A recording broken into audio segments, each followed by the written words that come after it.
Me preguntan sobre el tema de las anemias. Perfecto. Para repasar entonces segunda era, recuerden, paciente con dolor epigástrico de tipo quemante. Ahora que estamos estudiando digestivo, ¿qué podría tener este paciente?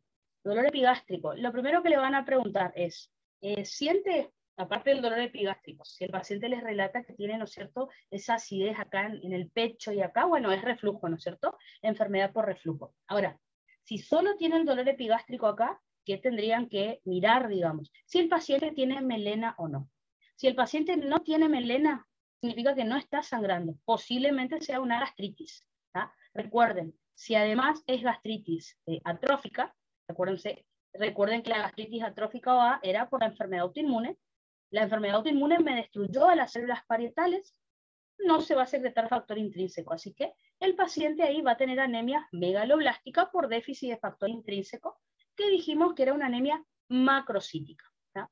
Si el paciente, en cambio, tiene dolor epigástrico de tipo quemante, aparte de eso miro, está y tiene melena, significa que tiene sangrado, es porque tiene una úlcera, ¿tá? Tiene una úlcera gástrica o duodenal. Entonces, la úlcera sangra, el paciente tiene hemorragia crónica, y sabemos que siempre la hemorragia crónica produce anemia ferropénica, o sea, microcítica hipocrómica. ¿tá? Ambas, desde el punto de vista de los índices hematimétricos, son muy diferentes, porque la ferropénica, la microcítica hipocrómica, ya sabemos que es BCM bajo, HCM bajo, CHCM bajo. En cambio, la macrocítica, que era por la anemia perniciosa, es, al ser macrocítica, BCM alto. Las dos coinciden en los reticulocitos, porque recuerden que ambas son anemias no proliferativas, o sea, a la médula ósea, si le falta vitamina B12 o le falta hierro, va a sintetizar pocos glóbulos rojos. Así que en ambas los reticulocitos sí van a estar bajos. ¿tá? Así que esa es la comparación que ustedes tendrían que mirar en el paciente. De nada, de nada. Y recuperé la filmina que había borrado, así que acá seguimos. Así que eso en cuanto a la hemorragia digestiva. Otra de las complicaciones que me puede producir una úlcera es la perforación, es decir, que se lesione todo el espesor de la pared. Para llegar a esto, digamos que es bastante power la úlcera, así que es una complicación rara, digamos. Obviamente, imagínense, si se perfora toda la pared del estómago, el jugo gástrico sale al peritoneo y me provoca una peritonitis de la reputa madre. O sea, el paciente se puede llegar a morir, pero rápido. ¿Está? ¿Cuál es la clínica acá? Si el paciente empieza con un dolor abdominal en epigastrio o abdomen superior, que no era igual al que tenía antes, ahí, digamos, hay que prestar atención. Ruidos hidroaéreos disminuidos ausentes. ¿Qué significa esto? Si yo apoyo el estetoscopio en el abdomen del paciente, van a ver que hace ruiditos. ¿Vieron cuando, sin estetoscopio, vieron cuando uno tiene mucho hambre que se escucha un rugido en la panza? Bueno, con el estetoscopio eso también se escucha. Ahora, si ustedes auscultan al paciente en el abdomen y no se escucha nada, significa que hay una parálisis intestinal, y eso puede ser por la peritonitis. ¿tá? En semiología, ahora en cuarto, ya lo van a empezar a estudiar. El paciente puede tener hipotensión, o sea, la peritonitis provocó shock, ¿no es cierto? Un shock. Recuerden que el shock es distributivo cuando el paciente tiene sepsis. ¿tá? Así que está hipotenso, puede entrar en shock fácilmente, puede tener fiebre y distensión abdominal, ¿no es cierto?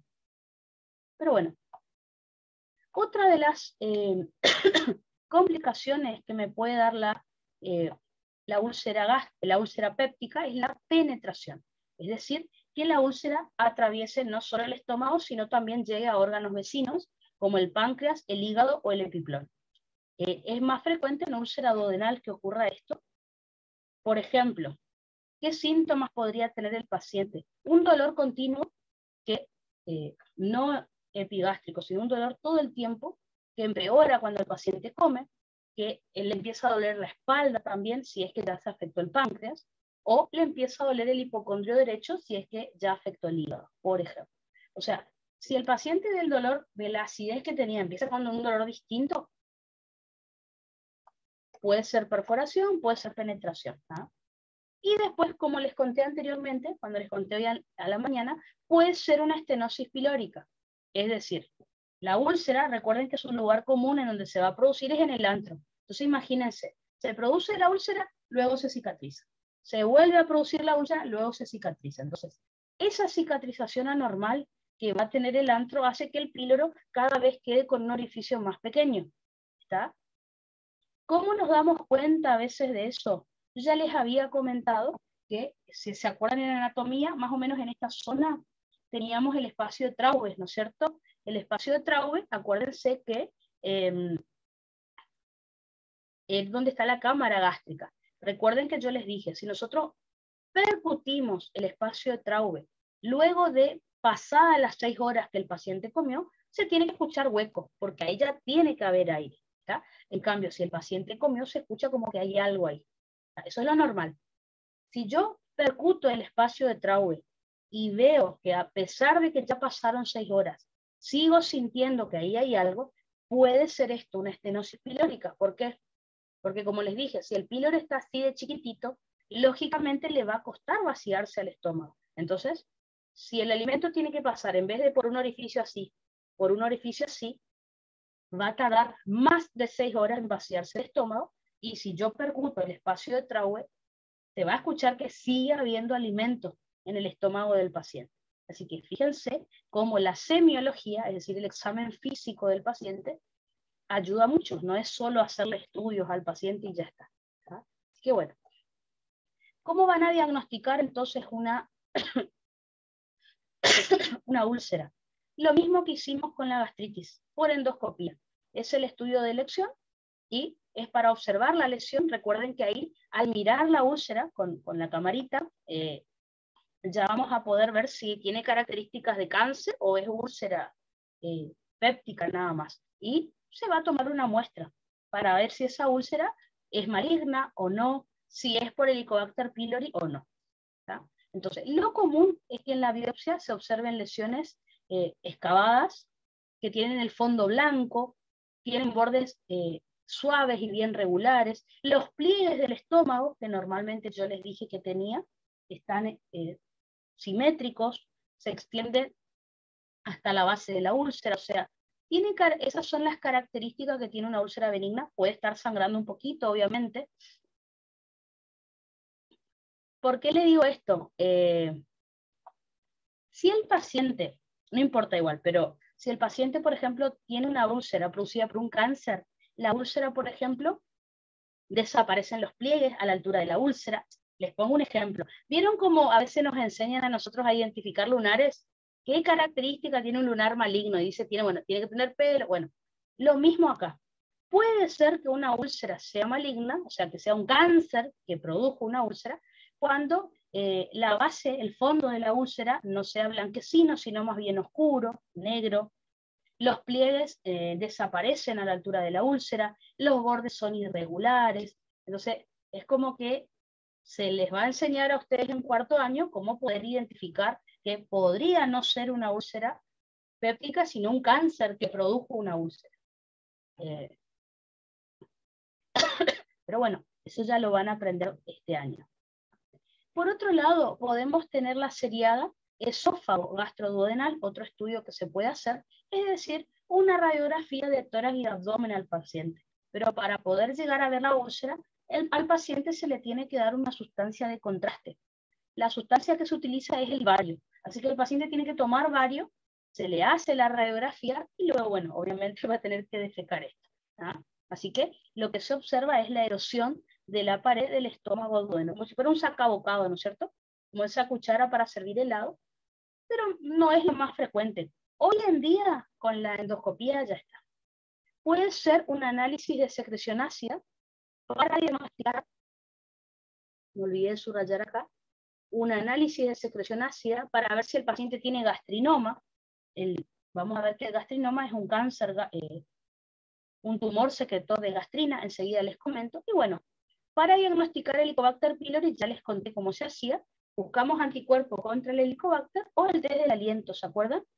Que lo charlamos hoy a la mañana. Al paciente le damos urea marcada con carbono 13, y si hay Helicobacter pylori, ya sabemos que se va a formar amoníaco y dióxido de carbono. Recuerden que el dióxido de carbono se absorbe a sangre y el paciente lo expira con la ventilación. Así que ese dióxido de carbono radiactivo es el que se va a medir y eso me va a indicar la presencia de Helicobacter, ¿no es cierto? O si no, el bioquímico. En la muestra de la biopsia que tomó hace la prueba y con una tinción especial y ahí ya sabemos también si hay Helicobacter. Generalmente se hace eso. En el análisis bioquímico de la biopsia se ve si hay Helicobacter o no. ¿Cuál es el tratamiento que nosotros vamos a realizar en este caso? De vuelta, no sé si está notando, enfermedad por reflujo, gastritis, úlcera es más o menos lo mismo en cuanto al tratamiento, ¿tá? Pero hay que identificar, ¿no es cierto?, la causa. Fíjense, el paciente tiene que abandonar el tabaco y el alcohol, no tiene que consumir fármacos que empeoren la úlcera y también tiene que evitar consumir alimentos que desencadenen síntomas, como por ejemplo las metilxantinas, mate, café, el chocolate que tienen. Recuerden que el mate tiene cafeína, lo mismo que el café. El chocolate tiene teobromina. No tiene que comer grasas ni sustancias que sean muy ácidas o muy picantes, como las salsas, por ejemplo. Bueno, eso es lo que va a tener que hacer el paciente, ¿no?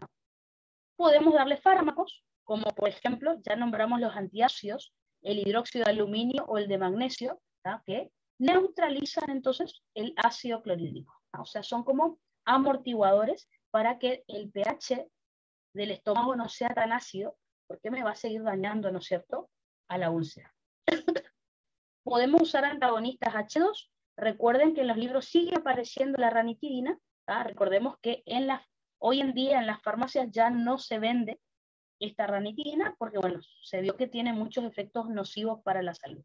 Tenemos la cimetidina y la famotidina, que como ya les dije, inhibe de manera competitiva a los receptores H2, a los receptores de histamina tipo 2, que eran asociados a proteína GS. O sea que, si se inhibe estos receptores, la histamina no puede fosforilar ni activar a la bomba de potasio protón ATPase. Ahora, si tenemos que elegir un fármaco de elección, ya van a ver que a cualquiera de los pacientes se le da inhibidores de la bomba de protones, los IBP. Ya sabemos que son el omeprazol, el pantoprazol y el lansoprazol, que inhiben directamente a la bomba de potasio protón ATPase. Les recuerdo para que repasen. El fármaco se une al sitio del potasio en la proteína transportadora. Entonces, ustedes saben, cualquier transporte activo para activarse necesitaba que, en este caso, que el potasio se una al sitio activo en la proteína y el protón también, si no, no se va a activar la proteína transportadora. Bueno, el omeprazol, supónganse, se une al sitio donde se debería unir el potasio en la proteína. Entonces, la bomba no se va a activar porque falta el potasio. Y finalmente podemos usar también protectores de la mucosa. Por ejemplo, el otro día mi mamá, no era el otro día, hace bastante, consumió una cucharada de sales de bismuto. Yo no me acordaba qué era. El sucralfato y el misoprostol. ¿Qué es lo que hacen estos protectores de la mucosa? Forman como una pasta, ¿tá? O como una pasta densa, digamos, como que reviste a la úlcera, ¿tá? Y ahí la protege, ¿tá? Entonces, entre el jugo gástrico más este fármaco se forma como una pasta, como que yo cubro la úlcera con algo, con una crema, digamos, ¿tá? Tengan cuidado con esto. ¿Les suena esta droga? Seguro que sí, el misoprostol. Recuerden que el misoprostol es una droga abortiva, así que hay que tener cuidado. Si la paciente está embarazada, yo no le puedo dar esta droga porque le puede provocar un aborto, ¿no es cierto? Así que, bueno, hay que tener cuidado. Hoy en día se conoce más al misoprostol por ser una droga abortiva que por ser un protector de la mucosa, ¿tá? Así que bueno, lo que pasa es que para ser abortiva por ahí se inserta en otro lugar y no se toma, pero bueno, ¿está?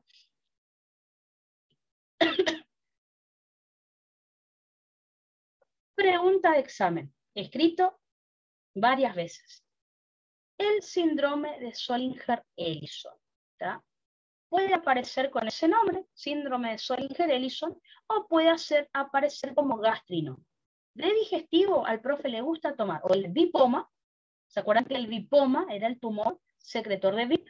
¿Cuál era la principal manifestación que tenía el paciente? Tenía diarrea. Recuerden que el VIP estimulaba la secreción de bicarbonato, ácido clorhídrico, sodio y agua hacia el intestino delgado, y ahí el paciente tenía diarrea. ¿Está? El gastrinoma es un tumor secretor de gastrina, así que aparece así o como Soling-Gerelison y se localiza, puede estar en el páncreas, raro, y también en el duodeno. Ahí se puede ubicar el tumor. Entonces, vamos a diferenciar con, ¿se acuerdan que en la gastritis atrófica teníamos hipergastrinemia también? ¿Está? Entonces, vamos a tener que diferenciar con esa patología. Entonces, si está aumentada la secreción de gastrina, por el tumor que está secretando gastrina, va a haber hipergastrinemia, o sea, aumento de la gastrina en la sangre, y eso es lo más característico. Si está aumentada la gastrina y las células parietales obviamente están sanas, se va a estimular mucho a las células parietales para que secreten ácido clorhídrico y va a haber hiperclorhídrico. Entonces, ténganlo en cuenta. El paciente que tenía gastritis atrófica, recuerden, estaba dañada la célula parietal, por eso había aclorhidria. ¿Se acuerdan? La célula, si está destruida, no sintetiza ácido clorhídrico. Y eso hacía que las células G secreten mucha gastrina. Entonces, anótenlo por ahí para cuando lean esto en el examen. Paciente con gastritis atrófica tiene hipergastrinemia, pero tiene aclorhidria. ¿Ah? Hipergastrinemia, aclorhidria y obviamente anemia perniciosa. Eso es característico de la gastritis atrófica o tipo A, ¿no es cierto? La de la enfermedad autoinmune. En cambio, vuelvo a repetir, paciente con gastritis atrófica o tipo A, recuerden que tenía hipergastrinemia, eso está bien, aclorhidria y anemia perniciosa. ¿Sí? En cambio, no tiene úlcera, obviamente, es gastritis nomás. En cambio, paciente con un gastrinoma tiene hipergastrinemia por el tumor que está secretando gastrina, pero recuerden, las células parietales están sanas, así que toda esa gastrina que se está secretando me va a estimular a las células parietales y van a secretar una barbaridad de ácido clorhídrico. Así que hipergastrinemia e hiperclorhidria es en un gastrinoma. Imagínense toda esta cantidad de jugo gástrico, me va a lesionar la mucosa y el paciente va a tener úlcera péptica. ¿Ah? Ahora. Profe. ¿Sí, decime? No, me confundí ahí, sería en el síndrome de Allison, está aumentada, o sea, hay hipergastrinemia y hay aclorhidria o hay hiperaclorhidria. Hiperclorhidria, ¿verdad? Ah. Vuelvo a repetir, no hay problema, porque eso pues, suele aparecer bastante en el examen, varias veces aparece. Vuelvo a repetir, el paciente, si tiene gastritis atrófica o tipo A, recuerden que en la gastritis atrófica había anticuerpos contra las células parietales. Entonces, se destruyen las células parietales y no se sintetiza ácido clorhídrico. Así que, ¿qué tiene el paciente cuando tiene gastritis atrófica? Aclorhidria. O sea, no se sintetiza ácido clorhídrico. Al haber aclorhidria, esto estimula mucho a las células G para que secreten gastrina. Por eso la hipergastrinemia. Así que, resumiendo, paciente con gastritis atrófica o A tiene hipergastrinemia, pero tiene aclorhidria. ¿Ah? O sea, la aclorhidria produce la hipergastrinemia en realidad. Ahora, y anemia perniciosa, obviamente. Ahora, ¿qué vemos en el síndrome, en el gastrinoma o en el síndrome Soling-Gerelison, que es lo mismo? El paciente tiene un tumor que secreta gastrina. Tiene, por lo tanto, muchísima gastrina en sangre, lo cual estimula mucho a las células parietales para que secreten mucho ácido clorhídrico. Así que, gastritis atrófica tiene hipergastrinemia con aclorhidria. En cambio, el gastrinoma o síndrome Soling-Gerelison tienen hipergastrinemia con hiperclorhidria. Toda esta gran cantidad de jugo gástrico me va a producir úlcera. ¿Está? Otra cosa, imagínense, la bomba de potasio protón ATPasa está secretando mucho protón. Recuerden, cada vez que el estómago secreta protón, reabsorbe bicarbonato. Así que mucha absorción de bicarbonato hacia la sangre me va a aumentar el pH. El paciente va a tener alcalosis metabólica también. Así que hipergastrinemia, porque el tumor secreta gastrina, hipercloridria, porque las células parietales están siendo muy estimuladas por la gastrina. Esa gran cantidad de jugo gástrico me lleva a úlceras. El paciente también va a tener alcalosis metabólica, porque las células parietales secretan mucho protón hacia el estómago, pero absorben mucho bicarbonato hacia la sangre. Así que mucha base, mucho bicarbonato en sangre me aumenta el pH. Alcalosis metabólica, recuerden, alcalosis metabólica, para repasar, era pH alto y todo lo demás también. pH alto, bicarbonato alto y PCO2 alta, si estaba parcialmente compensada. ¿Está? Para repasar. pH alto, bicarbonato alto, como pueden ver acá, porque se absorbió mucho hacia la sangre, y para compensar, PCO2 alta. El paciente va a tener bradipnea, por lo tanto, frecuencia respiratoria baja para tratar de compensar la alteración.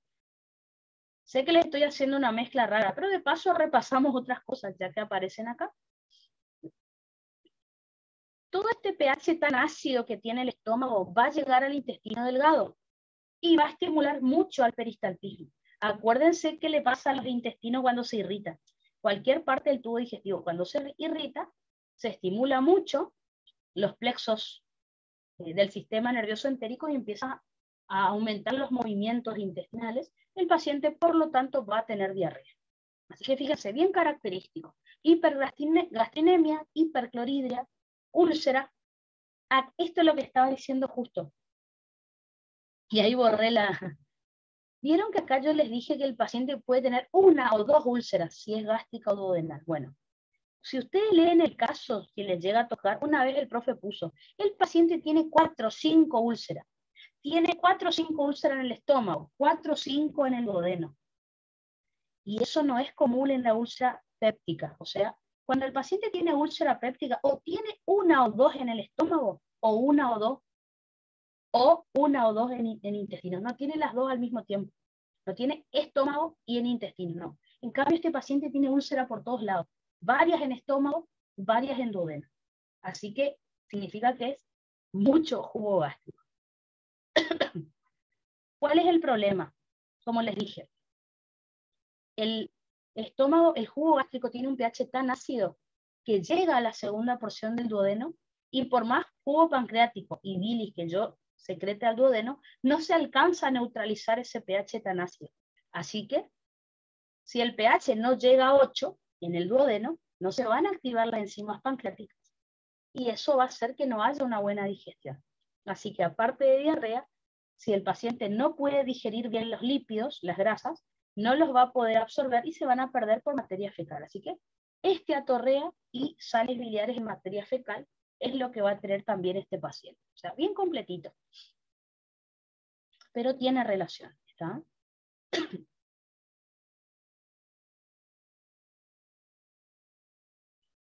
En la gastritis atrófica, en cambio, el paciente tenía hipergastrinemia, pero con acloridia, no tenía úlcera, ¿no? Así que la anemia que tenía ya sabemos que es macrocítica. Acá, si por la úlcera, podría ser microcítica hipocrómica, ¿no es cierto? Aparte, fíjense, tiene esteatorrea. O sea, así que tumor secretor de gastrina, fíjense las preguntas que les pasé, preguntó varias veces gastrinoma y vipoma preguntó una vez. ¿Ah? Perfecto. Si dice gastrinoma, sé que no van a tener drama, porque gastrinoma, tumor que secreta gastrina. Y pone Solingerelli, son ahí donde no acordamos que era. Ese por ahí es el problema. ¿Cómo vamos a diagnosticar a este gastrinoma? La gastrina está muy alta en sangre. Cuando la gastrina está por encima de 1000 nanogramos por litros, ahí se diagnostica gastrinoma. No importa si no se acuerdan este valor el valor en sangre, no hay problema. Por otro lado, también se puede medir la secreción basal de ácido clorhídrico. Yo les había contado anteriormente que se suele secretar 100 a 150 miliequivalentes litros de ácido clorhídrico, normalmente. ¿Está? Esto está muy alto, mucho más alto, significa mucha secreción de ácido clorhídrico. Se le puede hacer al paciente una prueba de estimulación con secretina intravenosa. ¿Ah? Si al paciente le ponemos secretina intravenosa, esto me aumenta mucho la secreción de gastrina, ¿tá? Mucho más. El tumor, fíjense que reacciona de esta manera.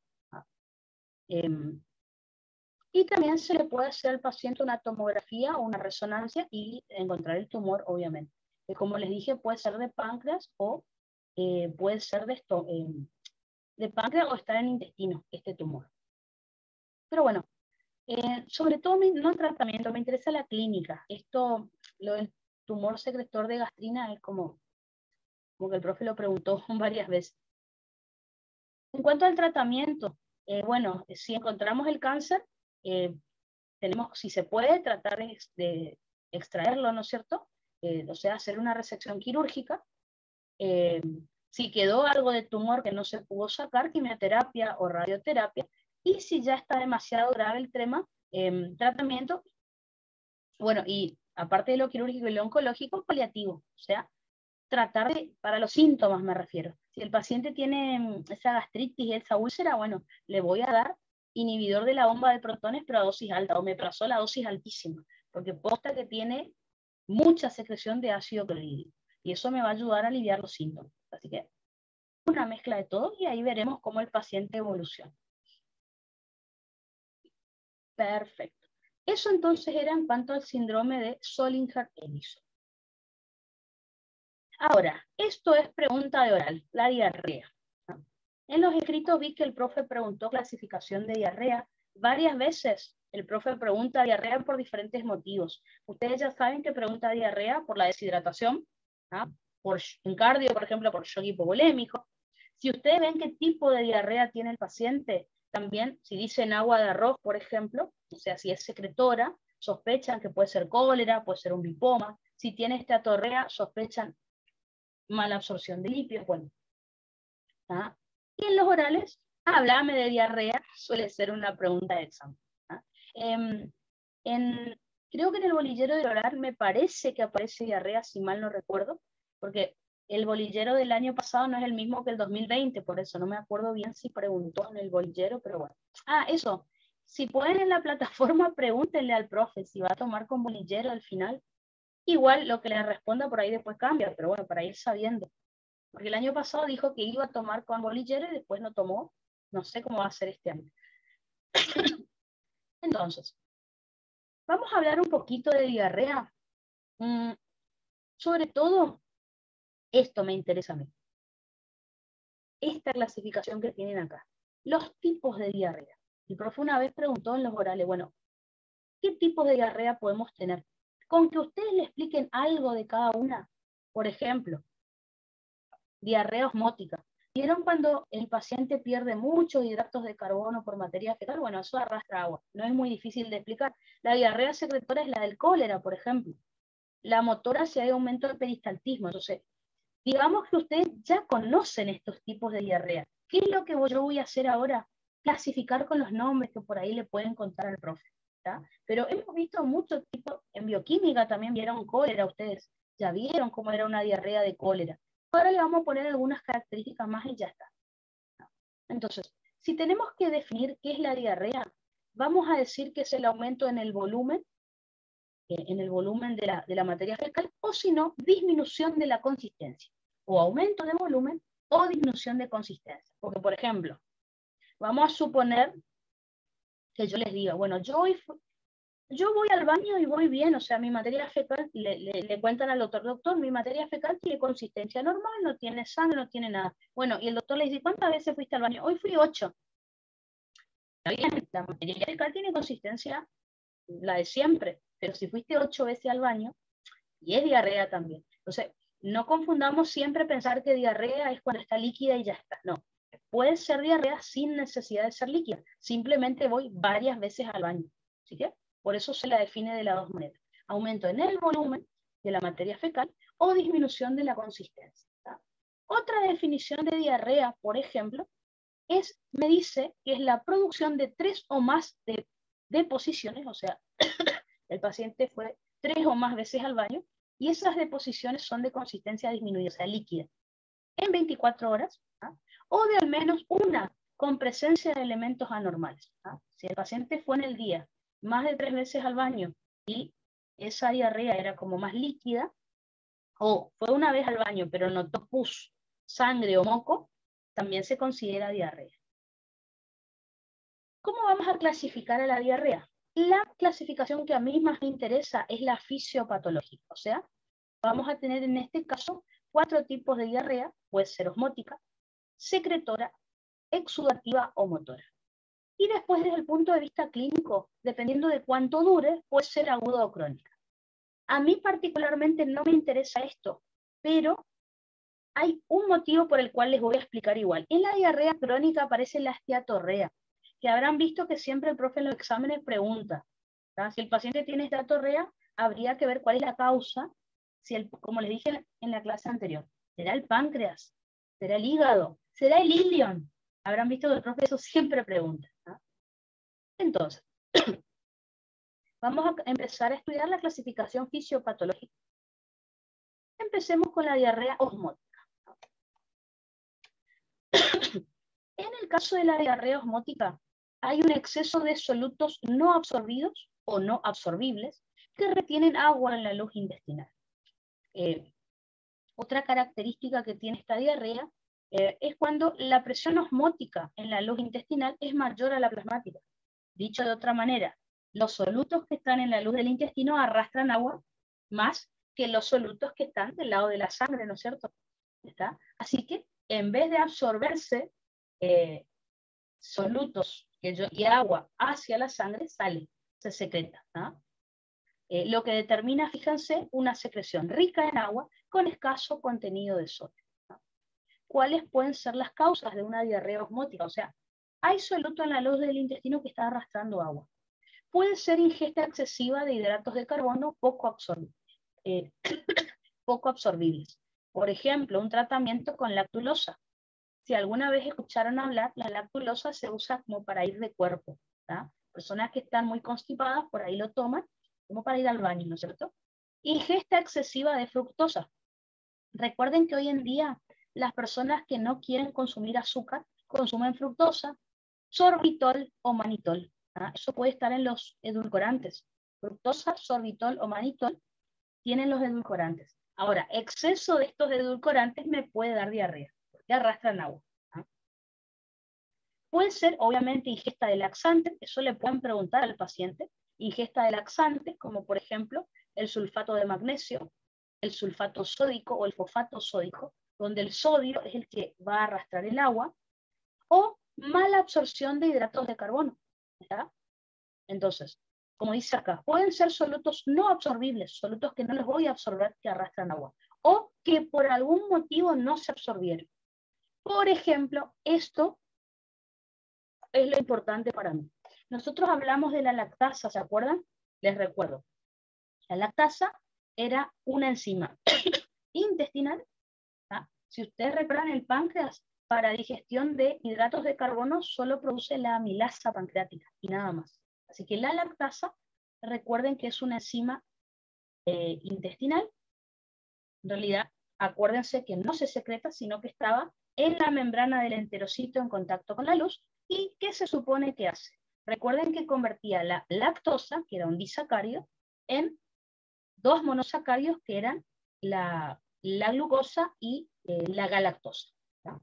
Si el paciente tiene intolerancia a la lactosa, y eso es lo que preguntó el profe una vez, va a tener el déficit de esta enzima y por lo tanto no va a poder digerir a la leche. Es cuando el paciente no puede tomar leche, ni comer helado, ni comer lácteos, ¿tá? Porque eso la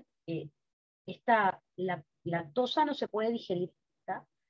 Y le provoca diarrea al paciente. Y otra, si las bacterias intestinales empiezan a digerir los hidratos de carbono, los fermentan y producen muchos gases. Así que esto es lo que puede llegar a ocurrir. Puede ser por mala absorción congénita de fructosa y glucosa galactosa, pero no es lo más común. Así que intolerancia a la lactosa me produce una diarrea osmótica. ¿Está? El casito que el profe tomó respecto a esto era de un niño que tenía diarrea, ¿está? Y que se solucionaba al inyectarle una enzima, por ejemplo. Entonces, ahí preguntó, ¿dónde está el problema en el paciente? ¿En la membrana, en el ribete del cepillo, del intestino? ¿Será un problema de hígado? ¿Será un problema de páncreas? ¿Está? Entonces, se solucionaba cuando el paciente le daba la enzima correspondiente. ¿Qué preguntó el profe con el caso clínico? Fue un re caso clínico, pero ¿qué les preguntó? ¿Dónde está la lactosa? Fue lo que les preguntó. Lo que pasa es que no puso. ¿Cuál es el origen de la enzima lactasa? ¿Intestinal, pancreático? Bueno, recuerden, la lactasa es intestinal. Entonces el profe les dio un caso clínico de un niño que tenía diarrea y que se solucionaba cuando se inyectaba la enzima lactasa, por ejemplo. Entonces, ¿dónde está el problema en este niño? Y decía, en el hígado, en la vesícula biliar, el problema está en el ribete, en la chapa estriada del enterocito, está en el ilio, está en el intestino, porque la enzima es intestinal. ¿Ah? Era un buen caso para preguntarles, que ustedes se acuerden si la lactasa era pancreática o era intestinal, por ejemplo. ¿Ah? Pero bueno, ténganlo en cuenta por el casito. ¿Qué características suele tener una diarrea osmótica? Generalmente, si el paciente no come, no tiene diarrea, es decir, cesa con el ayuno o cuando se suspende la ingesta de ese soluto que está provocando la diarrea. Suele tener menos de 1 litro por día, o sea, es muy poco. No van a pensar en una diarrea del cólera, que esa era terrible. Y el pH suele ser bajo, menor a 5, porque por la fermentación bacteriana de los hidratos de carbono. Así que, de todo esto, pensemos para el oral, qué características tiene una diarrea osmótica, algún ejemplo de una causa, y para el escrito, el déficit de lactasa, ¿está? O sea, la intolerancia a la lactosa como posible pregunta de examen. Seguimos entonces con nuestra clasificación. Fíjense que pasamos a la diarrea secretora. En el caso de la diarrea secretora, hay una inhibición de la absorción o un estímulo que genera secreción intestinal de líquidos y electrolitos. ¿Está? Generalmente, abundante cantidad por ahí de sodio con agua, ¿no es cierto? Sodio, bicarbonato y agua. ¿Cuáles pueden ser las causas de esta diarrea secretora? Puede ser una enfermedad intestinal difusa con destrucción de células epiteliales. Por ejemplo, una enfermedad celíaca. Puede ser una enfermedad inflamatoria intestinal, donde ahí tenemos la colitis ulcerosa o la enfermedad de Crohn. El profe ya preguntó enfermedad de Crohn, ya les cuento por qué preguntó, no fue por esto, pero ya les cuento. ¿No? Puede ser una resección intestinal. Si al paciente le saco el hígado distal o el colon derecho, es ahí donde se absorbe abundante cantidad de agua y me puede dar esta diarrea secretora. ¿No?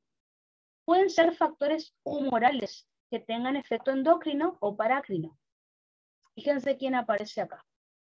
Tumores productores de hormonas. Fíjense, el lipoma. Yo ya se los comenté cuando vimos la secreción de cloro, sodio y bicarbonato. Pero fíjense, ahí aparece el lipoma. Entonces, intolerancia a la lactosa produce una diarrea osmótica. ¿Está? El tumor secretor de VIP o lipoma produce una diarrea secretora. ¿Está? Justamente puede estimular a esos canales de cloro CFTR. ¿Está? Produce este tipo de diarrea. A ver si tengo por acá, porque justo estábamos hablando en otro tema de eso, pero a ver si lo encuentro. Sé que estaba por acá cerca. Quieren que lo busco y cualquier cosa lo repasamos. Acá está. Y me acordaba que estaba. Lo vimos ayer, creo. Entonces, les recuerdo 2 segundos nada más esto.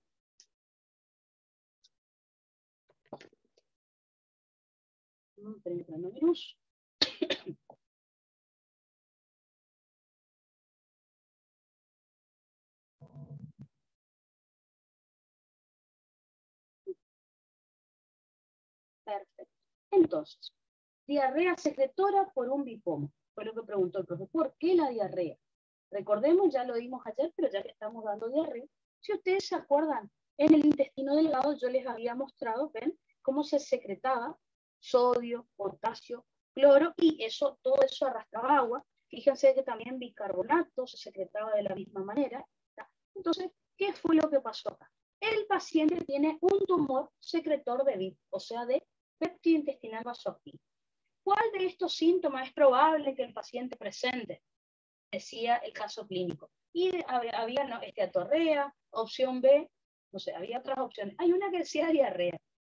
Esa era la correcta, obviamente, pero no sabíamos por qué. Me acuerdo la primera vez que el profe preguntó eso. Después la segunda vez ya sabíamos. Entonces, ustedes acuérdense que el VIP, como también lo pueden hacer las prostaglandinas, sobre todo la prostaglandina E2, recuerden que el VIP, el péptido intestinal vasoactivo, es liberada por neuronas del sistema nervioso entérico, se puede unir a receptores asociados a proteína GS, que están en la membrana vasolateral del enterocito. Recuerden que la proteína GS estimula la adenilatociclasa. La adenilatociclasa convierte ATP en AMP cíclico. Este AMP cíclico me estimula a la proteína quinasa A, y la quinasa fosforila a este canal, que era la proteína relacionada con la fibrosis quística. La proteína CFTR era un canal de cloro. Como hay mucho VIP por el tumor, va a haber mucha estimulación de este canal, lo cual se dio que hace que también se active este cotransportador, también se secrete sodio y potasio, solo con fosforilar mucho este canal. Fíjense, el bicarbonato también se va a secretar en gran cantidad porque utiliza la misma proteína CFTR que el canal de cloro, o sea que este mecanismo del VIP también va a hacer que se secrete mucho bicarbonato. Entonces, se secreta mucho cloro, bicarbonato. Todo eso arrastra sodio, potasio, que también se va a secretar. Todo eso, fíjense la cantidad de agua que va a traer, se va a secretar mucha agua. Por eso la diarrea secretora del paciente. Esto está pasando en el intestino delgado.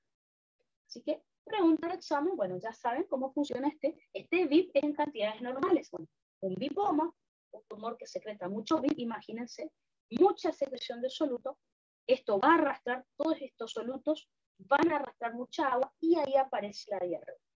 En el caso de la diarrea osmótica, imagínense que yo como mucho edulcorante. A mí me gusta tomar mate con edulcorante.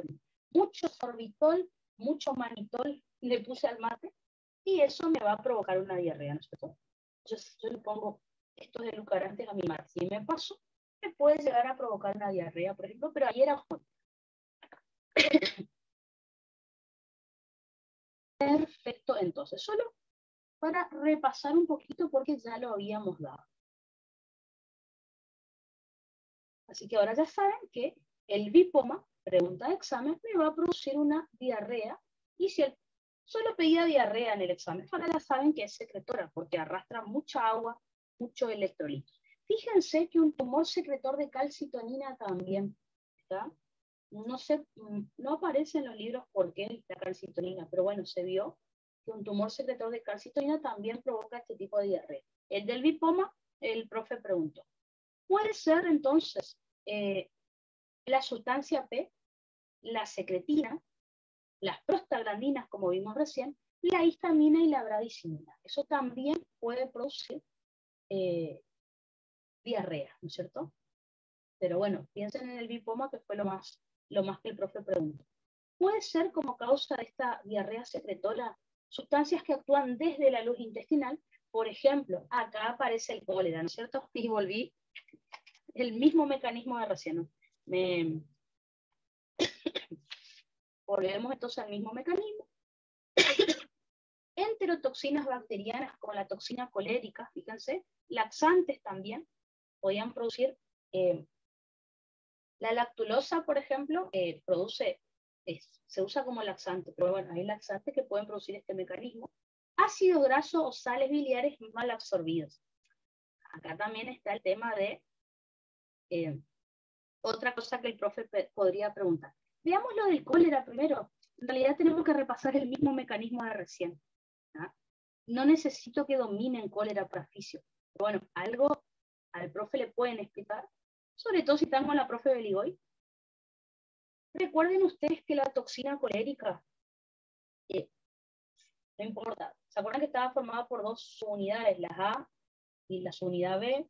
Ingresaba acá, si el paciente, imagínense que en un caso clínico, el paciente estuvo viajando por ahí, viajó a Centroamérica de vacaciones, y uno si viaja a lugares donde comió comida de vendedores ambulantes, tomó agua que no estaba embotellada, seguro que se va a adquirir se va a infectar con esta bacteria. ¿Ah? Esta bacteria, recuerden que libera una toxina, que es la toxina colérica. Recuerden que la toxina colérica ingresa al enterocito, y ¿qué es lo que hace? Impide que la subunidad alfa S, ¿se acuerdan que la proteína GS, no importa acá, pero tenía tres subunidades, alfa S, beta S y gamma S? Bueno, ustedes recuerden que la subunidad alfa S estimula la enilato ciclasa, ¿no es cierto? Pero en algún momento la deja de estimular, eso es lo normal. Bueno, la toxina colérica, recuerden que lo que hace es que la subunidad alfa S siga estimulando más tiempo a la enilato ciclasa, horas y horas. Así que sería algo parecido a lo que hace el lipoma, ¿no es cierto? En el caso del tumor secretor de VIP había mucho VIP. En el caso de la toxina colérica, la cantidad de VIP o de prostaglandina es normal, pero la subunidad alfa S por horas y horas estimula durante mucho tiempo la enilato ciclasa, ¿sí? O sea que el efecto es más o menos el mismo. Mucha estimulación de estos canales CFTR para cloro y bicarbonato, todo esto arrastra sodio y potasio, todo esto arrastra agua, y es agua con electrolitos, no es con otros alimentos. Por eso la característica es esta diarrea en agua de arroz, ¿no es cierto? Muy característica. Perfecto, entonces. Así que el mecanismo es parecido, podríamos decir, afecta al mismo lugar.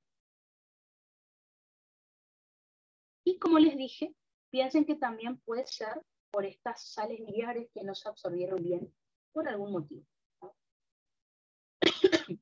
Dice, ácidos grasos o sales biliares mal absorbidos. Pregunto,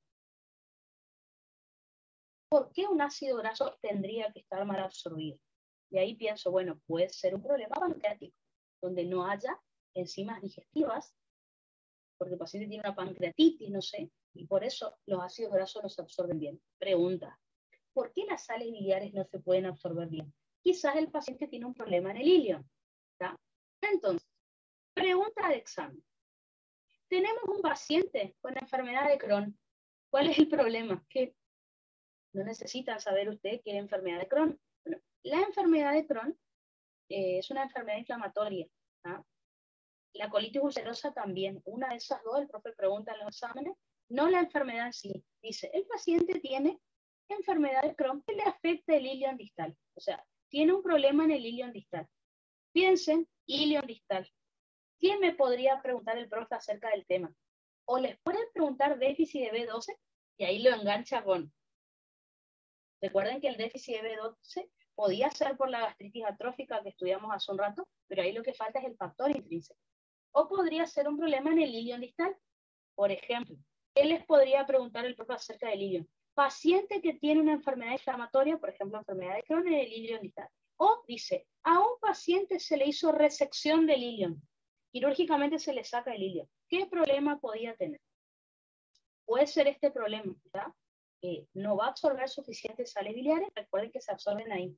O si no, déficit de B12, porque la B12 se absorbe en ilion distal, ¿verdad?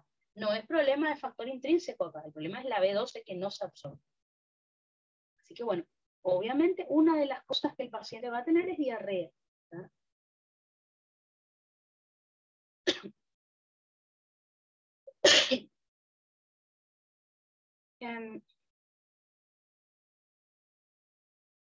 ¿Qué características va a tener esta diarrea de tipo secretora? Esta característica, fíjense que la osmótica, si el paciente estaba en ayuno, desaparecía la diarrea, porque el problema era esos solutos que estaban en la luz del intestino. Acá la diarrea persiste, el paciente continúa con diarrea a pesar de un ayuno de 48 a 72 horas. O sea, hace 3 días que el paciente no come, sin embargo, sigue con diarrea. Puede remitir con el ayuno si es por mala absorción de ácidos grasos o por ingesta de laxantes, ¿tá? En ese caso sí puede parar, pero si es por las otras causas, como un lipoma o el cólera, ahí no va a parar. Y suele tener más de 1 litro por día de volumen en este caso. El tercer tipo de diarrea que podemos tener según la clasificación fisiopatológica es la diarrea exudativa. Esta es la que es inflamatoria. Suele ser por una infección generalmente, no la del cólera, sino por alguna otra bacteria, por alguna comida que comimos y que nos hizo mal, por ejemplo. Generalmente cursa con secreción de moco, sangre, pus a veces, hasta proteínas, y eso me aumenta el volumen y la fluidez de la heces. O sea, esta es la que peor se ve cuando la miramos en el inodoro. El paciente dice, doctor, usted sabe que tiene restos de alimentos también, tiene sangre, tiene pus. Generalmente también puede ser producida por la enfermedad inflamatoria intestinal, como la colitis ulcerosa o la enfermedad de Crohn. Ahora en cuarto las van a estudiar estas. Puede ser por infecciones por bacterias, no necesariamente el cólera, sino otras que vienen en los alimentos, como por ejemplo salmonella, shigella, las que vienen en las comidas que están en mal estado, a eso me refiero. Clostridium. Puede ser una colitis isquémica, es decir, un infarto intestinal. O sea, una parte del intestino murió porque no le llega buena irrigación, puede ser por pequeños coágulos, y bueno, ahí va a estar, me va a producir diarrea. O puede ser enteritis secundaria a radiación. Por ejemplo, el paciente que tiene un cáncer se sometió a radioterapia y bueno, tiene diarrea. Los pacientes que hacen quimioterapia, radioterapia, suelen tener diarrea, pero bueno, son síntomas que aparecen, el paciente tiene náusea, vómito, dolores corporales, tiene diarrea, pero bueno, la otra opción sería que siga con el cáncer. Así que bueno, la quimio y la radioterapia son jodidas, pero bueno. ¿Qué características tiene esta diarrea exudativa? Puede ser de intensidad variable dependiendo de la causa, mucho volumen. Lo más común es fiebre, ¿no es cierto?, por la infección.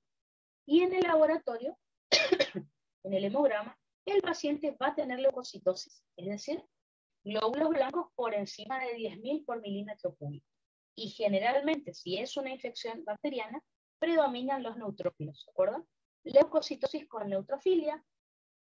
Los neutrófilos, recuerden que el valor normal es de 55 a 65% en la fórmula leucocitaria relativa, así que mayor a eso es neutrofilia. Puede aparecer en vez de la palabra neutrofilia, recuerden, desviación a la izquierda, leucocitosis con desviación a la izquierda, ¿no? Me indica infección bacteriana aguda, ¿no?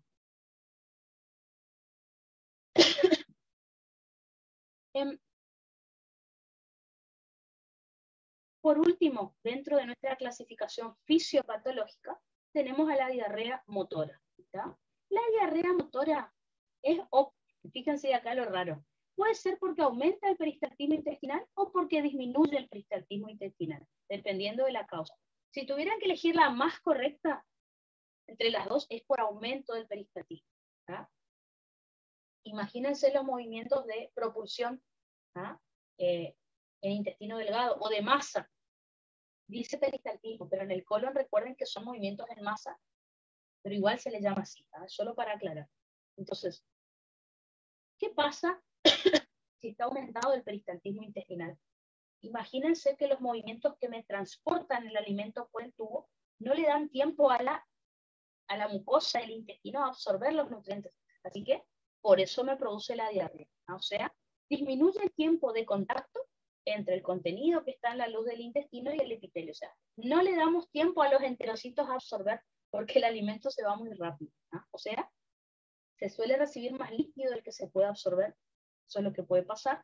Y las causas de esto puede ser un síndrome de colon irritable, puede ser una post-colecistectomía, o sea, luego de una cirugía de extirpación de vesícula, puede ser la neuropatía diabética, y muy común como complicación crónica de la diabetes, hipertiroidismo, ya lo vamos a estudiar en endocrino. El hipertiroidismo, recuerden que el metabolismo del paciente va súper rápido, puede ser un cáncer de tiroides, post-resección ileocólica, ¿tá?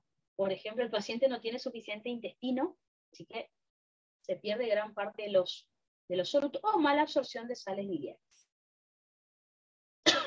Pero fíjense, puede ser que en una diarrea motora se produzca por disminución del peristaltismo.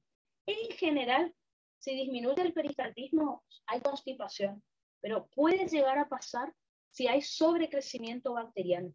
¿Verdad? Así que las bacterias son las que van a producir la diarrea, digamos, y este atorreo. Pero si, vuelvo a repetir, si les tocan un choice, causa de diarrea, si tuvieran que elegir la más correcta, es aumento del peristaltismo, es lo más común. Causa de constipación, o sea, que el paciente no vaya al baño, disminución del peristaltismo. Esas son las causas más comunes, digamos.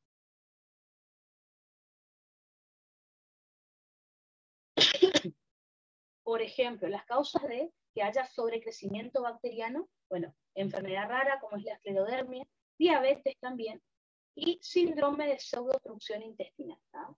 Pero bueno, son causas más raras. Así que lo más común es aumento del peristaltismo para ustedes, ¿tá? Para el examen.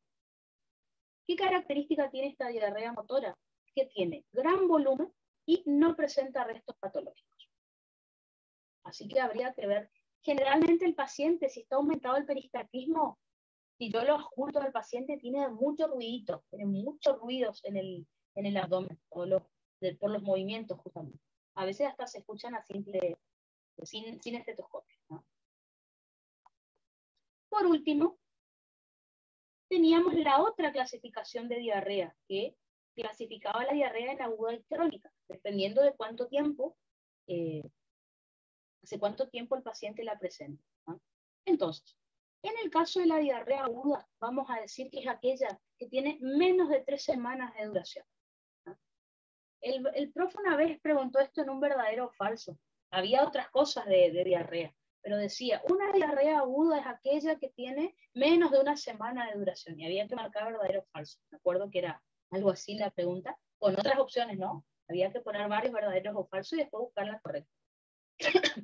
¿Cuáles pueden ser las causas de diarrea aguda? Por ejemplo, infecciones por bacterias, que a veces las consumimos con las comidas, como salmonella, shigella, el cólera, Escherichia coli, por ejemplo. La Escherichia coli la deben conocer de nombre, porque esa la podemos adquirir si comemos hamburguesas que no están bien cocidas, por ejemplo. Puede ser por virus, rotavirus, hepatitis A y B, adenovirus. El rotavirus es el que nos produce la clásica diarrea que dura 3-4 días y ya está. Es la autolimitada, dura unos días y se va sola. No hay que hacer ni tratamiento. Pueden ser hongos, como Candida e histoplasma. Pero ya van a estudiar ahora en este año en microbiología que para que un paciente tenga una diarrea por hongos posiblemente es porque esté inmunodeprimido. Por ejemplo, que tenga HIV. Ejemplo. Si no, los hongos es raro. Si una persona tiene su sistema inmune bien potente, es raro que tenga hongos, digamos, internamente. No me refiero a hongos de los pies ni nada, sino infecciones internas por hongos. Pueden ser parásitos. En Santo Tomé, cuando les toque ir a las salitas a ver pacientes, en épocas de verano es muy común que los pacientes, los pediátricos, o sea, los pacientitos, los niños, tengan parásitos, ¿está? Es muy común, por ejemplo, Giardia, Ascaris, Entamoeba histolítica, o sea, Trichuris trichura, ya van a ver que es re común en la salita encontrar pacientitos con parásitos, ¿tá? Verano sobre todo.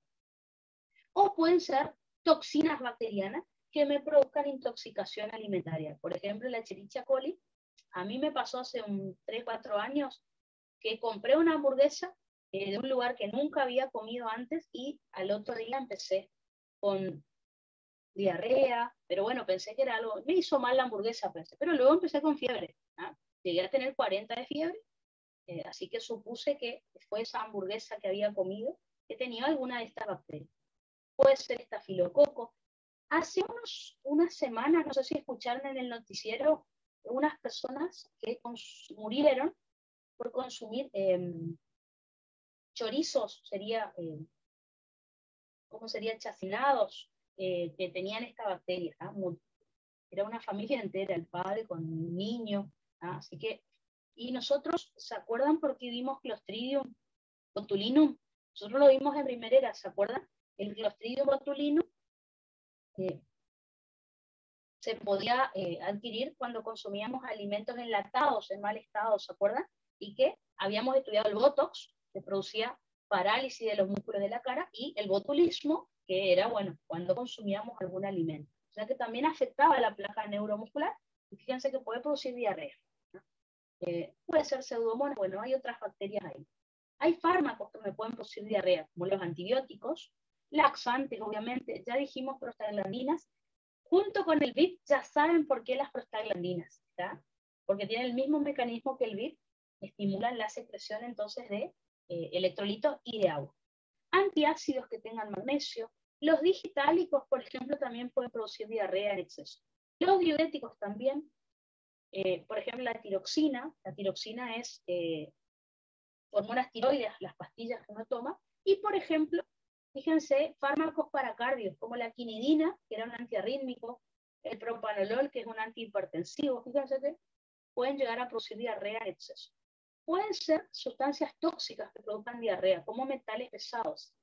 Fíjense, intoxicación con arsénico, con plomo, con mercurio, eso había que prestar atención en el paciente. Hongos, no me refiero a los hongos como microorganismos, sino a las plantas alucinógenas. Y hay alimentos que también provocan diarrea, como por ejemplo el alcohol. A mí, por ejemplo, particularmente a mí el alcohol me hace muy mal, aparte de los efectos que tiene el alcohol en el sistema nervioso. Es como que no puedo tomar mucho alcohol por ese motivo, por ejemplo. Edulcorantes, como ya nombramos, y el ácido pienodesoxifólico.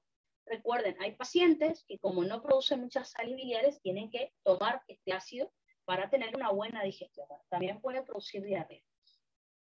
Y otros, como por ejemplo apendicitis, alguna hemorragia, alguna cirugía, bueno, hay como varias causas. ¿Qué clínica va a tener el paciente en este caso? Va a tener dolor abdominal, de tipo cólico, o sea, los retorcijones, pero no son de hambre, ¿no es cierto? Recuerden, ya vamos a hablar en neuro del dolor. El dolor tipo cólico es un dolor que va y que viene. A veces siente más fuerte, mayor intensidad. A veces el paciente relata que tiene menor intensidad. Siente como si le estuvieran apretando los intestinos, por ejemplo. Si yo oculto al paciente, si apoyo el estetoscopio en su abdomen, voy a escuchar muchos ruiditos. A veces se escuchan sin el estetoscopio. El paciente va a tener gases, o sea, flatulencias. Puede llegar a tener fiebre si tiene alguna bacteria que está produciendo la diarrea. Vómitos si tiene gastroenteritis. Deshidratación. Recuerden, el paciente está perdiendo mucha agua por las heces. Por eso esto lo hemos estudiado en cardio, ¿se acuerdan? El paciente, si pierde mucha agua por las heces, va a tener hipovolemia. Esto le puede llegar a producir un shock hipovolémico. Aparte va a estar deshidratado, ¿no es cierto? Con las mucosas secas, los labios capaz un poco partidos, poca saliva en la boca, signo del pliegue, ¿se acuerdan? Que me indicaba que estaba muy deshidratado. Obviamente, al tener baja volemia, va a tener baja presión arterial, o sea, hipotensión, que eso lo podría llevar a shock. Y recuerden, relacionado con ácido base. Con la diarrea, el paciente pierde mucho bicarbonato. Por lo tanto, si pierde mucho bicarbonato, la sangre queda muy ácida. O sea, no vamos a decir muy ácida porque está mal dicho. Con muchos protones, o sea, empieza a bajar el pH y esto produce una acidosis metabólica. Repasemos. Acidosis metabólica era pH bajo, bicarbonato bajo, porque se perdió por la materia fecal, y para compensar baja la PCO2. Al paciente tiene taquipnea para compensar. Si calculo el anión gap del paciente, recuerden que anión gap era sodio más potasio por un lado, menos cloro más bicarbonato por el otro. Si calculo el anión gap, me va a dar un anión gap normal, o sea, es una acidosis metabólica con anión gap normal o hiperclorémica. Así que hasta eso lo puedo saber. Esto para repasar, diarrea ya lo hemos visto en... Pero bueno, un paciente con diarrea y me da el estado ácido base. ¿Cómo podemos hacer para tratar a esta diarrea? La mayoría de las diarreas suelen ser autolimitadas, o sea que desaparecen solas. De última, solo hay que tratar los síntomas, como por ejemplo evitar que el paciente se deshidrate. En cuanto a las medidas generales, el paciente tiene que tener reposición hídrica y electrolítica. ¿Ah? En el caso de que esté en su casa, puede tomar las sales de rehidratación oral, ¿tá? Que recuerden que se compran en la farmacia y las tenemos que disolver en 1 litro de agua. Por ejemplo, también, si el paciente está internado, puede ser rinquer-lactato.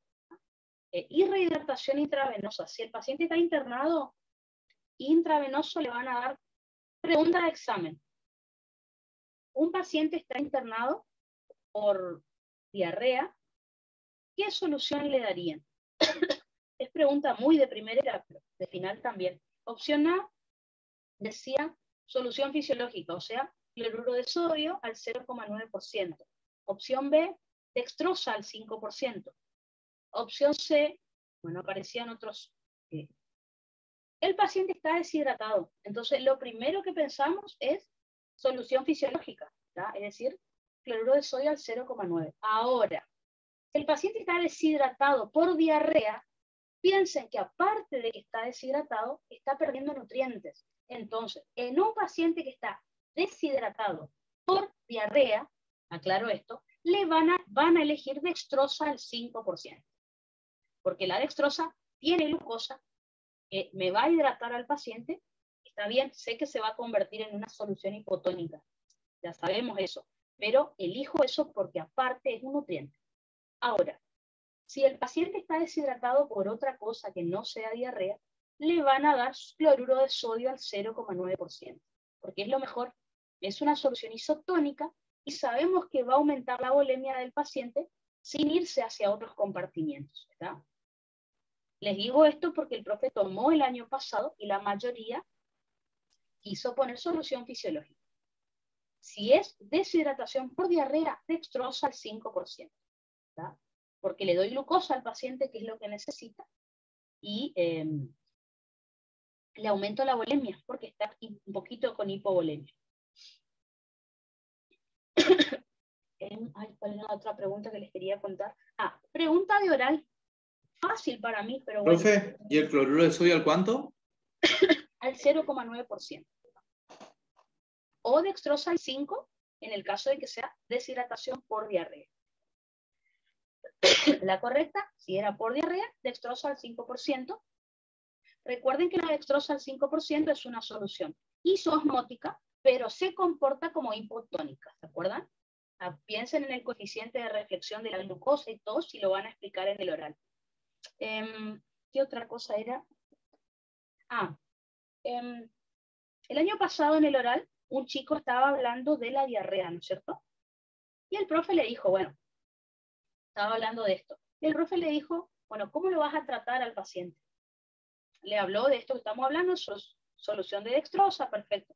Si es por vía oral, ¿cómo lo vas a tratar al paciente? Le dijo el profe. Sales de rehidratación oral, perfecto, como dijimos recién, o Gatorade. Y el profe le preguntó, ¿qué mecanismo estimula el Gatorade o las sales de rehidratación oral para que se absorba, para que el paciente deje de tener diarrea? Recuerden que en el intestino tenemos el cotransportador sodio-glucosa, el SGLT1. Bueno, eso le tenían que contestar. Ya lo dijimos en primerera, pero fíjense, este alumno estaba hablando de diarrea y le preguntó, bueno, si me decís que le vas a dar Gatorade o sales de rehidratación oral, ¿qué mecanismos va a estimular? El SGLT1 es lo que le tienen que contestar. Ya lo vimos en primerera. Les recuerdo, porque por ahí primerera nos quedó re lejano, por ahí nos olvidamos. Vamos a recordar.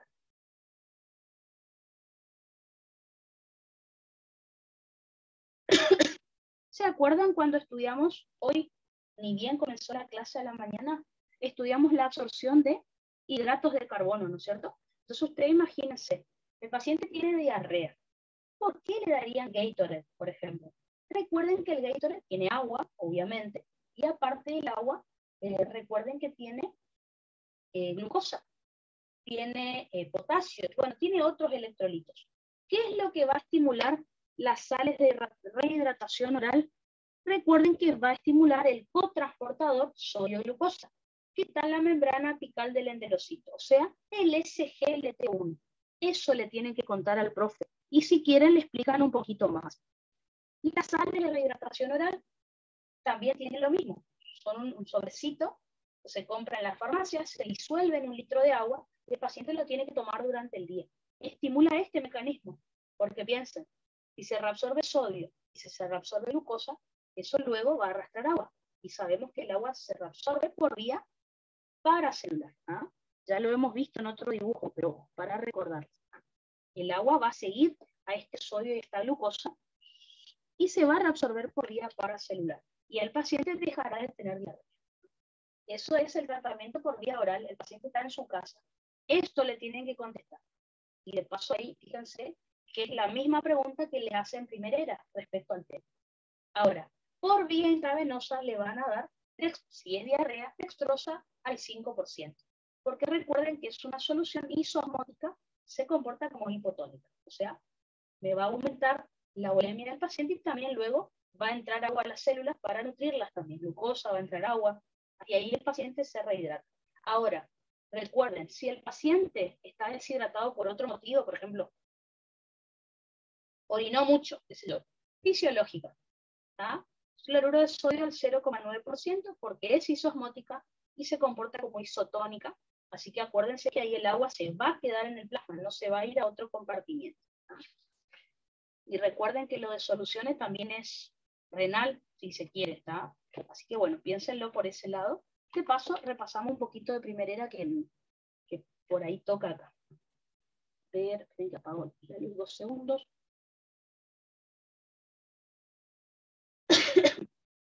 Perfecto.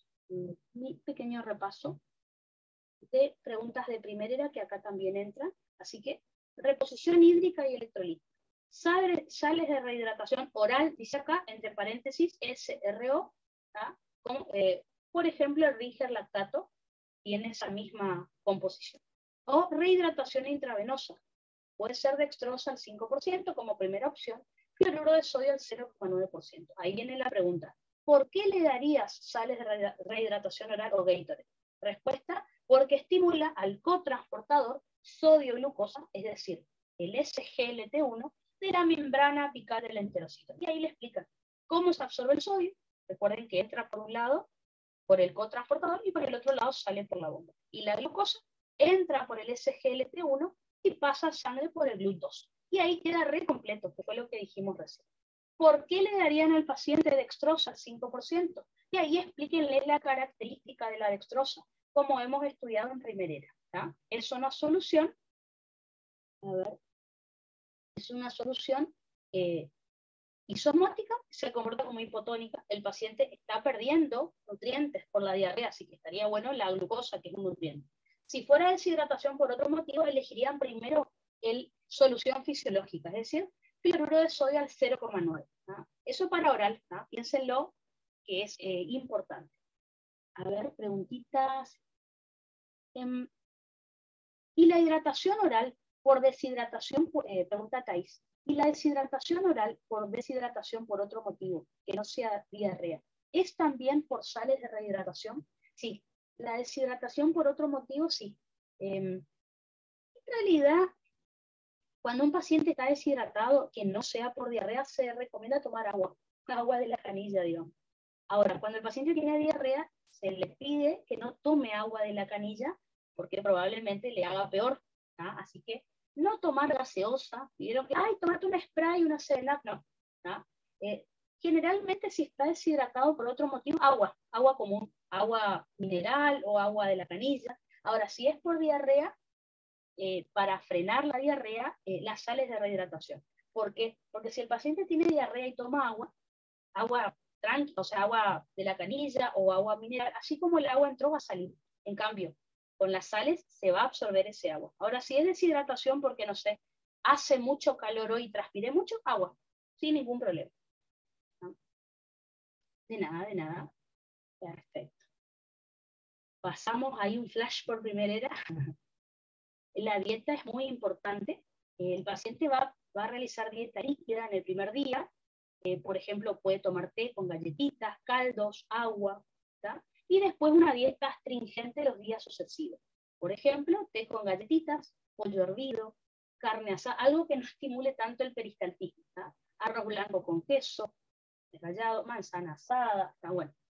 lo que siempre nos hacen comer cuando estamos medio mal del estómago, ¿no? Y bueno, también existen fármacos antidiarreicos que podemos utilizar. Por ejemplo, no sé si conocen el carbón activado. Vienen tabletitas con pastillas de color negro. ¿Ah? El carbón activado lo que hace es absorber todo lo que sea toxina o gas, en el caso que tenga el paciente, ¿no? Puede ser sales de aluminio o de magnesio, que suelen absorber las enterotoxinas o impiden la colonización bacteriana. Hoy en día casi no se usa esto, ¿no? Sales de bismuto, sí. Mi mamá cuando tuvo hace un par de meses o de semanas, ya no me acuerdo, tomó una cucharada de sales de bismuto, ¿no? Y bueno, y después, por ejemplo, la loperamida. La loperamida es un fármaco que inhibe el peristaltismo y la secreción del tracto gastrointestinal. Y estimula el tono del esfínter anal, ¿no? Como para evitar la diarrea. Pero bueno, digamos que los fármacos en la mayoría de las diarreas se solucionan solas, eso es lo que van a ver después en los pacientes, y medidas generales. Ahora, si hay algún caso raro, bueno, ya no vamos a dar cuenta. Y acá está lo de la diarrea crónica que les quería hablar. El profe hubo un montón de veces que le sacó resección del ilion, o el paciente tiene una enfermedad que le afecta el ilion. Al paciente le sacaron el páncreas, al paciente le sacaron la vesícula. ¿Qué síntomas va a tener? Casi siempre son las mismas preguntas relacionadas con ese tema. Entonces, en el caso de la diarrea crónica, vamos a decir que es aquella que tiene más de 3 semanas de duración. ¿Cuáles son los mecanismos que la van a producir? Vamos a tener esto, lo que el profe toma siempre. Puede ser la mal digestión, o sea, que haya un problema con la digestión de las grasas. Puede ser que el problema esté en el intestino, que sea la mala absorción. O puede ser que el problema esté en la parte de lo que es sangre o linfa, que ahí está el problema para el transporte luego de ese nutriente. Por ahí nomás anda el tema, y eso es lo que ustedes tienen que buscar para responder en el examen. Entonces, uno de los mecanismos que me puede producir este tipo de diarrea crónica es la maldigestión, o sea, el problema está en la fase luminal, cuando el nutriente está en la luz. Entonces, puede ser que el problema sea la hidrólisis, o sea, que no haya una buena hidrólisis o digestión de los nutrientes, ya sea que esté alterado la cantidad o la función de las enzimas digestivas. Les pongo un ejemplo. Alteración de la cantidad de enzimas es, por ejemplo, si el paciente, su páncreas anda mal, o como dice, sin páncreas no se puede vivir, pero por ejemplo en el caso clínico el profe dice, si a un paciente le sacamos el páncreas, ¿cuál de estos síntomas no va a tener, por ejemplo?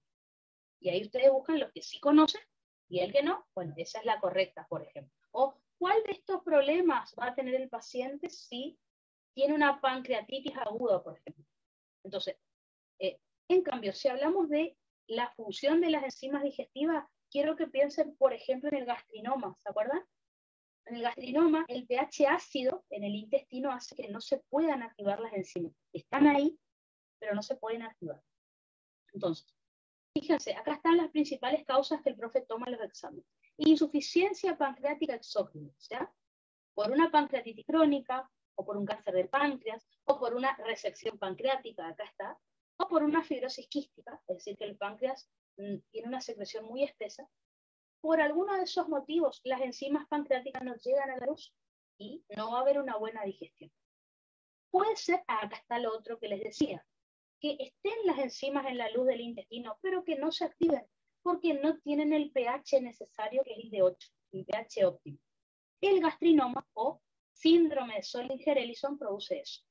El pH en el intestino es tan ácido que no alcanzamos el pH de 8 que necesitamos para que actúen las enzimas pancreáticas.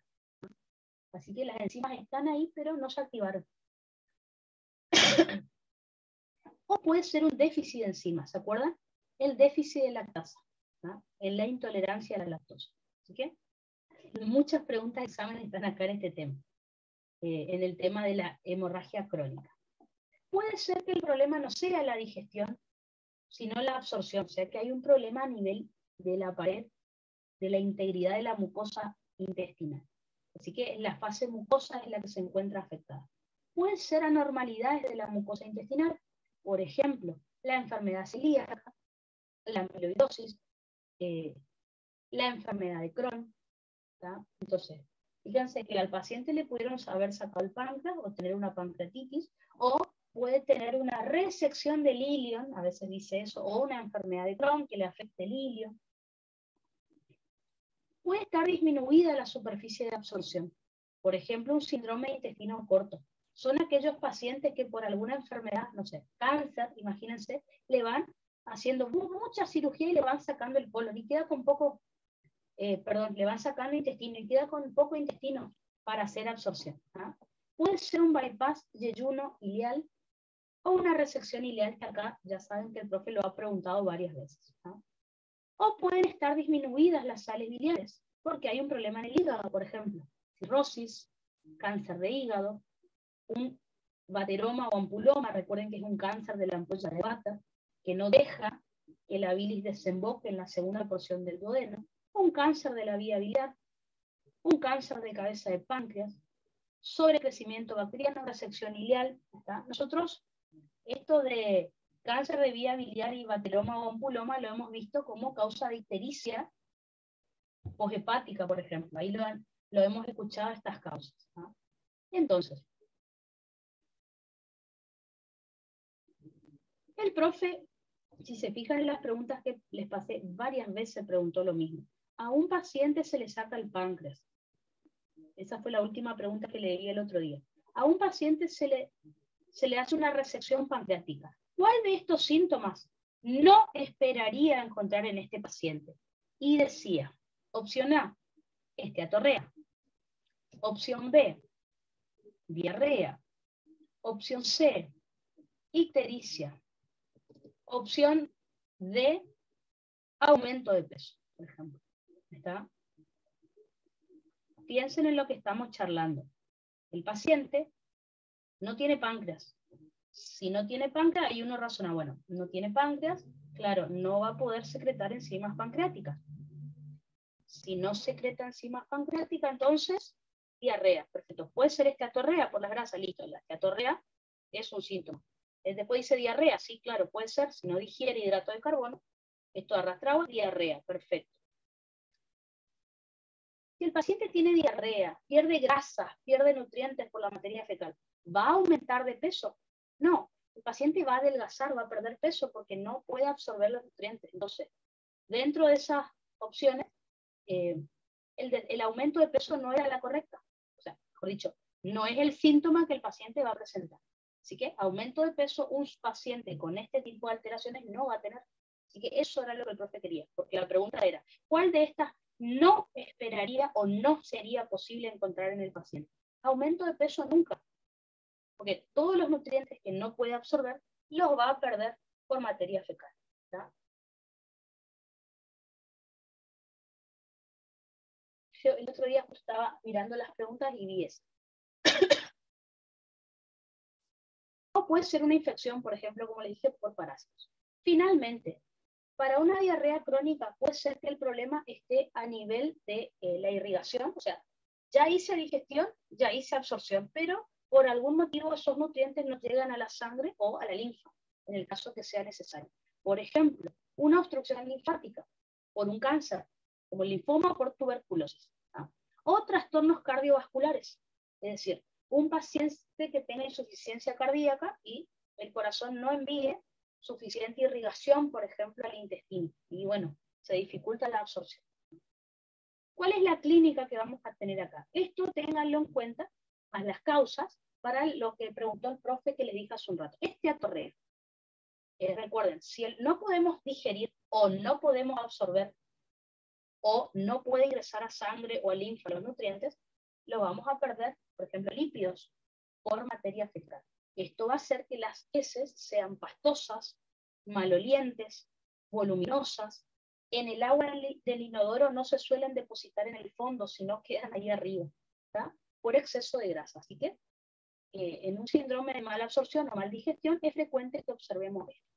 Puede ser diarrea, ¿tá? Por la alteración de la absorción de aguas y electrolitos, o si es un déficit de lactosa, una intolerancia a la lactosa, diarrea por todos esos hidratos de carbono que no se pudieron absorber. Pérdida de peso, acá está. La pérdida de peso es secundaria a la mala absorción de los nutrientes y el paciente no le da hambre si tiene diarrea generalmente. Bueno, en el choice figuraban todos estos síntomas, menos uno que era aumento de peso. Entonces, era un paciente que se le sacó el páncreas, al examen siguiente se le saca el ilion, siempre al examen siguiente tiene un problema de hígado, siempre es la misma pregunta. Y dice, ¿cuál de estos síntomas no esperaría encontrar en el paciente? Y decía, esteatorrea, decía anemia, decía, no sé, flatulencia, y había uno que era aumento de peso. No, claro, el paciente tiene pérdida de peso, no aumento. Flatulencia, es decir, gases, si es que no se absorbieron hidratos de carbono y hay fermentación por parte de las bacterias del colon. Dolor abdominal por la distensión y la inflamación de los intestinos. Bueno, la anemia, si es que no se puede absorber vitaminas. Por ejemplo. Si el problema es del ilion, vitamina B12, piensen en esa. Si el problema es de alguno de los otros lugares del intestino, por ejemplo, si me dice, al paciente se le sacó el ilion, ahí automáticamente piensen, ah, claro, o me va a preocupar algo de vitamina B12 o de sales biliares. Ahora, si el profe dice, al paciente se le sacó el duodeno yeyun, ahí pienso, uy, bueno, ahí va a haber problemas de grasas, puede haber problemas de hidratos, vitamina de todas, porque casi todas se absorben ahí, perfecto, agua y electrolitos. Si al paciente le sacamos el estómago, ¿qué va a tener? Si le sacamos el estómago, vitamina B12 también, por el factor intrínseco. Así que el profe en los exámenes siempre le saca algo al paciente, alguna parte del tubo digestivo. Y ahí piensan, bueno, ¿qué procesos había ahí para contestar los síntomas del paciente? ¿Está? Perfecto, creo que eso era lo último digestivo, si mal no recuerdo. Así que, lo de diarrea, les recomiendo que para el oral estudien bien, pero fíjense, algunas cosas que les estuve puntualizando suelen ser preguntas de examen. Fíjense en las preguntas de digestivo que les pasé, que hay muchas de este tipo.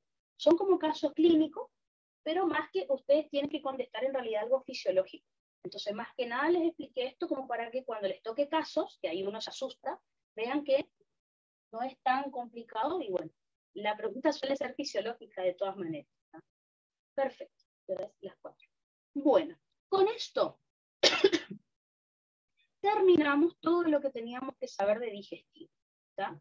Ahora, vamos a hacer un recreo, estamos 10, son las 4, así que hacemos 10 minutitos de recreo y después vamos a empezar con un tema nuevo que particularmente a mí me encanta, porque si uno aprende endócrino, los casos clínicos son como muy obvios, o sea, uno mira y el paciente más o menos sabe lo que tiene, así que van a ver que no es un tema muy feo. Muchos mecanismos de acción tipo GS, GI, GQ, ya lo estuvimos reestudiando, así que son como conocidos, así que bueno, ¿no? 10 minutitos de recreo y ya seguimos con endócrino.